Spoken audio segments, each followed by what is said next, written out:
À première lecture, je trouve que cet évangile est incompatible avec notre protestantisme. Devrions-nous alors en demander, mais à qui, la suppression de ce texte? Puisque notre protestantisme, celui que nous voulons mettre en avant, c'est que chacun parle en son nom, donne son avis, entre dans le débat, que le débat existe, avec des avis multiples. Nous n'aimons pas, et quand je dis nous n'aimons pas, nous détestons l'idée d'un chef, d'un berger, dont nous serions les moutons grégaires et suiveurs sages. Nous cultivons même nos diversités, et même parfois, j'allais dire, dans un mauvais esprit d'anticatholicisme primaire, nous sommes presque gênés de dire du bien du pape actuel. C'est pourtant bien ce qu'il fait et ce qu'il dit souvent. Mais cela nous dérange parce que nous n'aimons pas la papauté. Nous n'aimons pas les bergers, nous n'aimons pas les chefs, nous n'aimons pas suivre.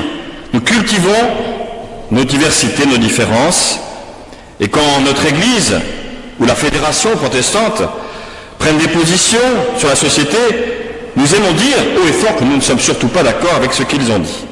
Et s'ils avaient dit le contraire, on n'aurait pas été d'accord non plus d'ailleurs. Nous cultivons le paradoxe. Tout cela, nous l'aimons parce que cela fait partie de notre compréhension même de la religion. Pour nous, la religion, ce n'est pas l'opium du peuple, ce n'est pas une aliénation, c'est l'expression d'une liberté fondamentale, d'une conscience et d'une expérience personnelle, intime. Pour nous, la religion, ce n'est pas non plus une appartenance sociale, ethnique, culturelle. L'Église n'est pas un club fermé, elle est une assemblée ouverte avec une libre adhésion où chacun, chacune apporte ce qu'il est. Voilà ce que nous aimons. Personne chez nous n'aime se laisser dicter sa foi, sa morale ou ses opinions politiques. Et voilà que ce texte nous parle d'un berger dont nous serions par conséquence les moutons. C'est vrai qu'il a mauvaise presse, le mouton, surtout sans doute depuis que Rabelais a donné un nom à leur instinct en faisant jeter un mouton à l'eau par panurge et que les autres, bêtement, ont suivi. Alors serions-nous vraiment, selon cet évangile, devrions-nous être des moutons de panurge? Peut-être que certains responsables religieux en rêveraient. Uniformité de la pensée, de la pratique, vérité qui s'impose d'en haut, sans débat. Et ça, c'est la tentation dans toutes les religions, dans toutes les églises, y compris la nôtre. Alors, ici à Batignolles, nous n'aimons pas être des moutons de panurge. Explorons néanmoins quand même ce symbole du berger et des brebis avant de l'évacuer aussi vite. D'où vient ce symbole du berger? Il existe, il est très développé d'ailleurs dans ce qu'on appelle la littérature intertestamentaire, c'est-à-dire toute cette littérature juive qui se situe entre l'Ancien Testament et notre Nouveau Testament. Et cette littérature nourrit les textes des évangiles, nourrit la pensée de Jésus, nourrit ce qu'il dit, mais cette symbolique du berger est enracinée dans une tradition bien plus ancienne. Vous connaissez tous, quasiment peut-être par cœur même, le psaume 23, « Le Seigneur est mon berger », qui nous donne une vision générale du royaume, avec des verts pâturages, qui sont d'ailleurs repris dans l'Évangile au moment de la multiplication des pains. Dans les psaumes, et dans le psaume 23 en particulier, le berger, c'est la confiance d'un avenir personnel. Le Seigneur est mon berger. Ça ne veut pas dire qu'il m'appartient, mais ça veut dire qu'il est en relation intime avec moi. Et qu'il y a une destinée personnelle. Et c'est peut-être d'ailleurs là une des différences fondamentales avec nos amis des religions orientales, pour qui il y a une destinée commune pour tout le monde, alors que pour nous, chrétiens, juifs et musulmans, eh bien, il y a une destinée singulière pour chacune, pour chacun. Le Seigneur est mon berger. Il existe un au-delà de chaque vie dans les mains de Dieu, mais un au-delà personnel, personnalisé. Alors bien sûr, c'est une symbolique de l'amour, mais comme je le dis souvent, l'amour est très galvaudé, surtout avec le français qui n'a qu'un seul verbe pour dire aimer sa femme, aimer Dieu, aimer le foie gras ou le whisky. Bref, ce mot est galvaudé. Alors à chaque fois qu'on parle d'amour, on ne parle de pas grand-chose. Et pourtant, chaque fois qu'il est question du berger, il est question d'amour de Dieu. Mais cet amour de Dieu, c'est justement une immense responsabilité, car c'est un amour qui accompagne chacun, le Seigneur est mon berger, dans son propre chemin. Et dans l'évangile de Jean, Jésus reprend ces mots et dit « Je connais mes brebis et elles me connaissent ». Il y a donc une relation, là encore une fois, singulière, personnelle, personnalisée. Le Dieu de la Bible est un Dieu qui ne vous lâche pas, même s'il vous laisse fondamentalement libre. C'est une présence discrète. C'est une autorité au sens étymologique du mot autorité, c'est-à-dire rendre l'autre auteur de sa propre vie.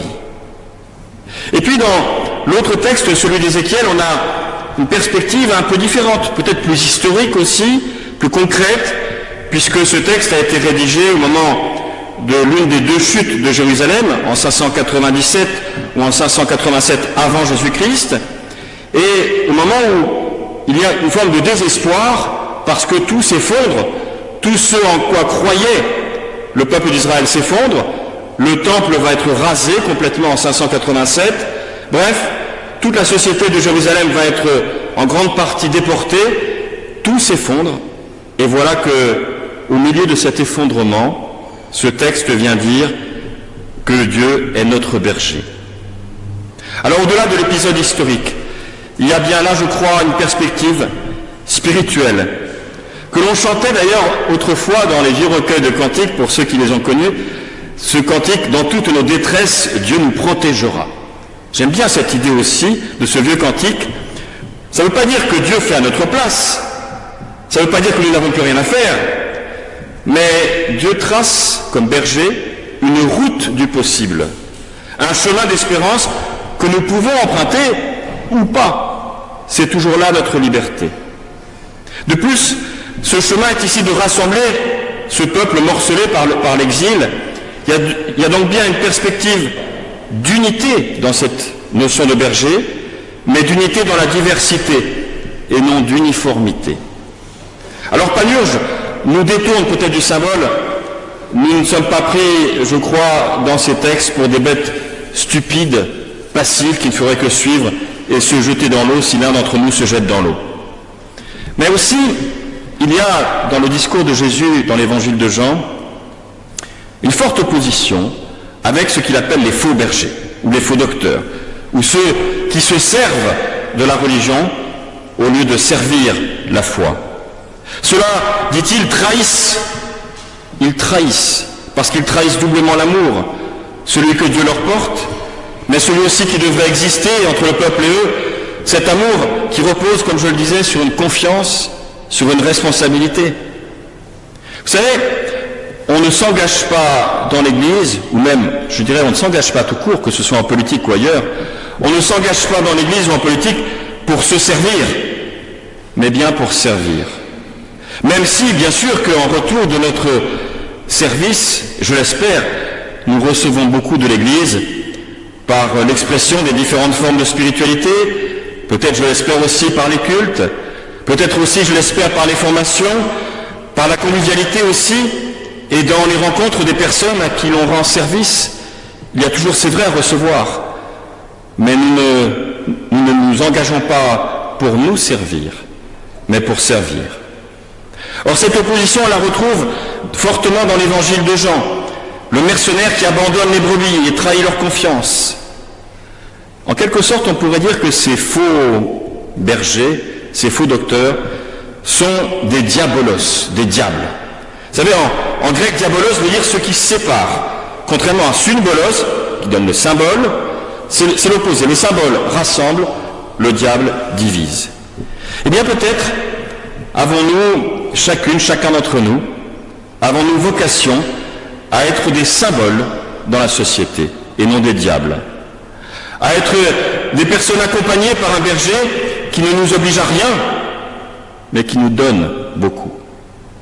L'amour que nous avons à vivre, c'est une responsabilité alors personnalisée, encore une fois où nous sommes libres, une confiance nourrie qui construit nos relations, une profonde unité entre nous, mais qui ne gomme pas nos différences, mais en fait une occasion renouvelée de débat.